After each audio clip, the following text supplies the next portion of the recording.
Okay, so we are coming into then kind of the second part of this topic. And so what we really want to focus in on is the comparison between the primary curve and its reciprocal curve. And if we can nail down a lot of the properties in comparing it with a strong focus on our primary graph, then we almost don't even have to worry about remembering a reciprocal graph. We can build it as we go. So we're going to kind of take this first page in parts. What we're going to do is we're going to sketch sine x and cosecant x. Now, what I'd like you to do is sketch sine x and then use that sine curve to generate your cosecant graph. Fight the urge. Don't look back at the previous booklet. Take a look, use your sine curve, build your cosecant graph. We'll see if we match up. So pause the video now. Okay, we should be back. And so our sine curve, we know, starts in the middle and rises, hits its peak at pi by 2, 0 at pi, min at 3 pi by 2, 0 at 2 pi. Smooth curvature, curving down and curving up. Now we're going to use that curve to build the cosecant.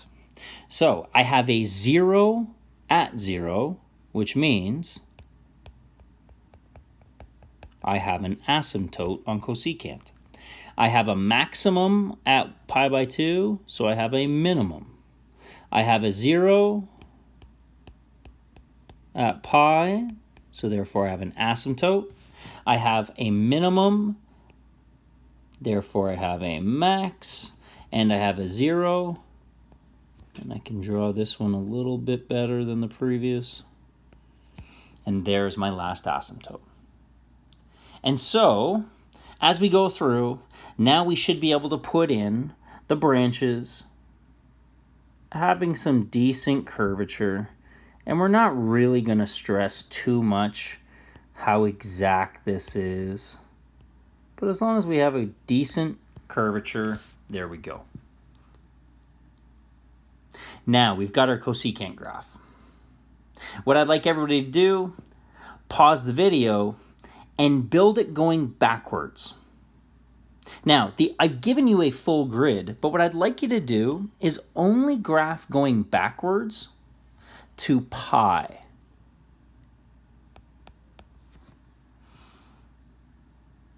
Okay, pause the video, go.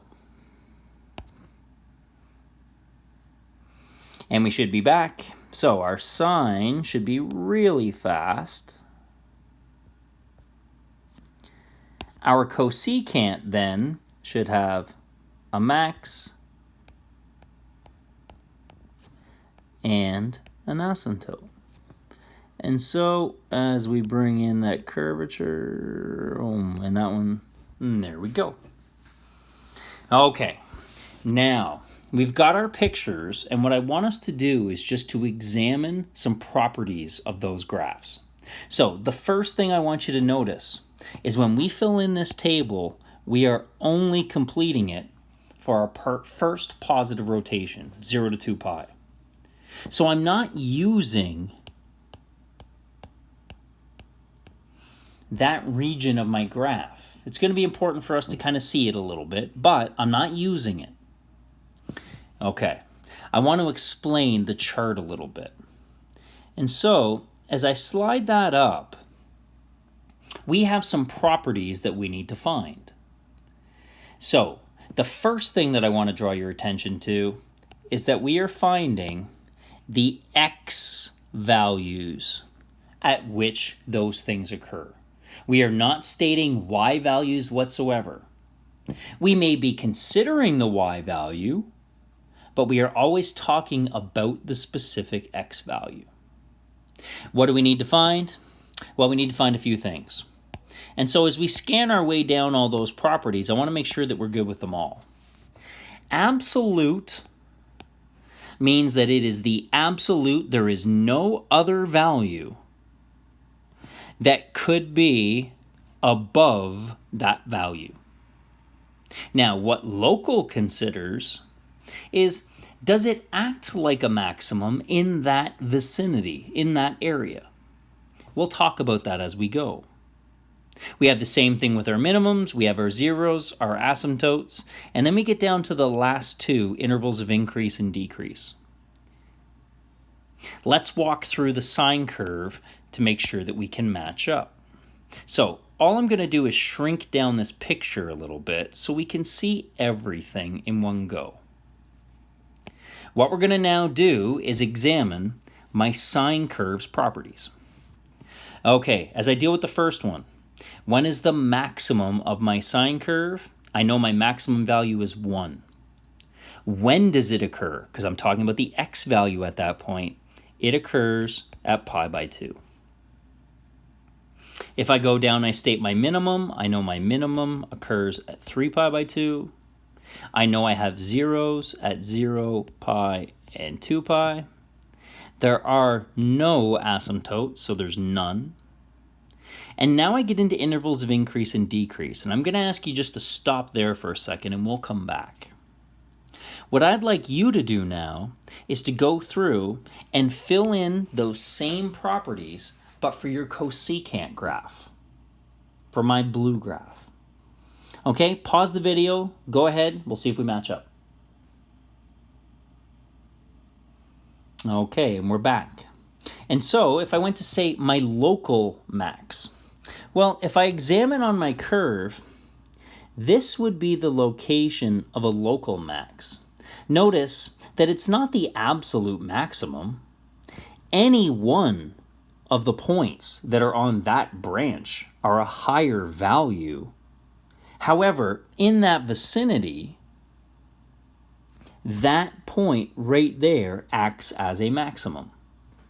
So, what is the x value at that point? 3 pi by 2.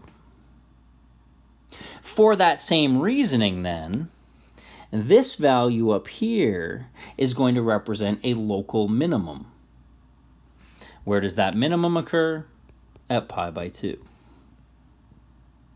Now, I just want to stop there for a second to make sure that we can see a pretty fundamental concept. That as x values change and my y values change, the reciprocal is going to have an opposite effect. And so as I start to examine and I want you to look at your sine curve, your sine curve's values are increasing. Let me just make that purple. And as they increase, your reciprocal graphs will decrease. And therefore, when you hit a maximum on your one curve, then on its reciprocal, it must be the minimum. Because as soon as we go on the other side of that maximum or minimum, as we decrease, my reciprocal must increase. So I'm going to just get rid of all of those purple arrows. But we can see then that what is a maximum on one curve is where the minimum occurs on its reciprocal. And vice versa. If I have a minimum on one, then it must be a maximum on the other. You're going to see a little confirmation as we deal with our zeros and our asymptotes.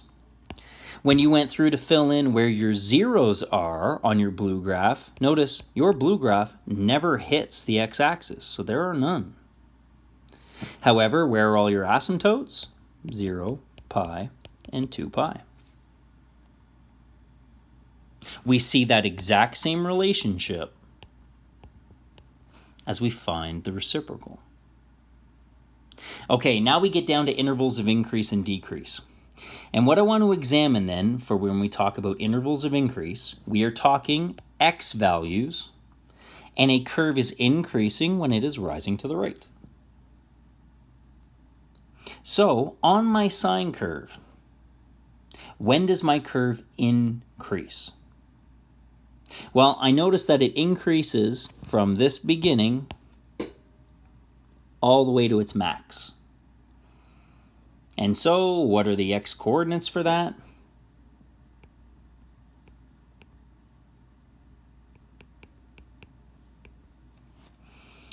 Now, when you take a look at the brackets that I just put on, you might see why we sketched back into negative angles. The first thing that we need to look at, where does your curve, what is your curve doing at the very beginning of that interval? You'll notice that at the beginning of that interval, your curve is currently increasing. You can see it increasing there. That means that in my interval, I need to make sure that I have a square bracket to include 0. Okay, at the end of my interval, at pi by 2, notice that my red curve is neither increasing nor decreasing. It's at the top. It's actually 0 if we were to talk about an increase or decrease.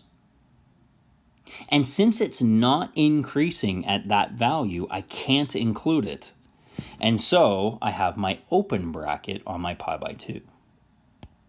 Now, just to be clear, you're okay if you wanted to also write x greater than or equal to 0 less than pi by 2. Remember, we never care about which notation you use. Okay, I need to get rid of that alternate notation though, because we have another interval of increase. Notice that it also increased down here at the end. So for that same reasoning, I can't include 3 pi by 2 because it's not increasing there. However, it is increasing at 2 pi because as that curve continues, it would continue to increase. So we can get rid of all of that purple. And I'm just going to get back in, the proper statement.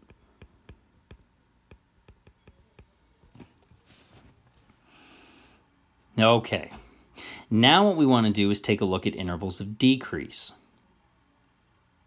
So, as I examine intervals of decrease, I am then looking for when is my curve falling to the right. I am looking for this. Well, if we notice on our sine curve, we really have one big interval of decrease in this domain.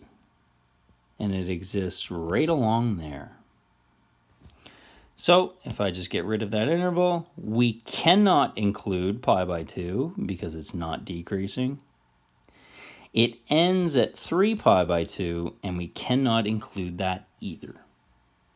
There you go. Now, what I'd like you to try is the same thing on your cosecant graph.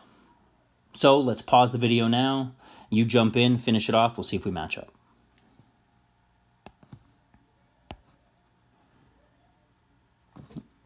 Okay, we should be back.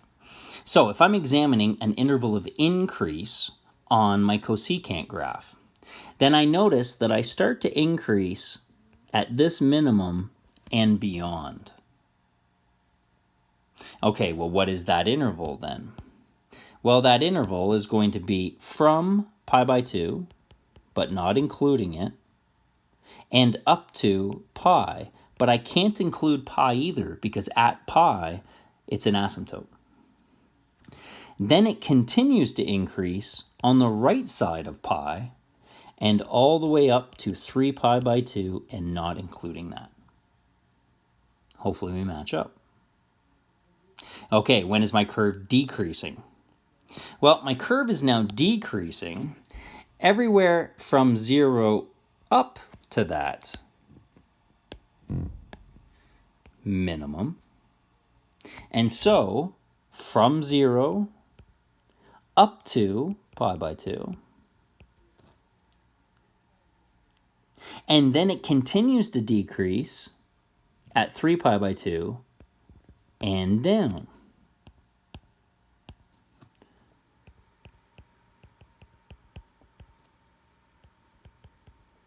And I can't contain the outsides of both of those because they lie on asymptotes. Okay, I want you to take a look at a couple key things again, and just notice we have the same relationship. It just looks a little different because of the undefined values at certain points, certain x values. Notice when I'm increasing on one graph, I'm decreasing on the other. And you can see the relationship between increase and decrease as well. Okay, you've got 2 more pages in this booklet. And what I'd like you to do is to go through, complete those 2 pages, and when you're all finished, then what I'd like you to do is to come back to this video and confirm your answers. So, if you'll kind of notice when you get all done, come back to this video around the 16-minute mark, and we should be able to match up. Okay, good luck with your practice. Okay, and what you'll see then is just confirmation with your practice. You'll see in blue your base curve, in red your reciprocal graph. And if I was to then just slide that up so you can get a little confirmation, then those should be the properties that you see. Pause the video wherever you need to make sure you've got some time to match things up. But we should see that same relationship. A minimum on one curve becomes the maximum on the other. A max on one curve becomes the min. Asymptotes become zeros. Zeros become asymptotes. And you'll see that same relationship between intervals of increase and decrease with small adjustments for asymptotes. Okay, pause the video at any point, rewind it, whatever you need to. We're going to jump on to tangent and cotangent. Okay, I've got a big ugly mess because I've got asymptotes everywhere, and so we're trying to tell the 2 apart, but that's what your picture should look like. And now what we're going to do is we're going to slide up the table for a little confirmation, and there we go. Just remember that you have no local or absolute max or mins on your tan graph because your tan curve goes off forever and ever in both directions, and it has no change of direction. You see the same relationship between your zeros and your asymptotes, and you see the same relationship between intervals of increase and decrease with adjustments made for asymptotes. Okay, I think that does a really good job for getting the groundwork of dealing with our reciprocal graphs. It gives you a basis to be able to know them, but not have to memorize them so much, rather build on them from your background knowledge now with your primary curves. Okay, that was it for your practice for today. So hopefully everything went well, and we'll move on to the next day. Good job.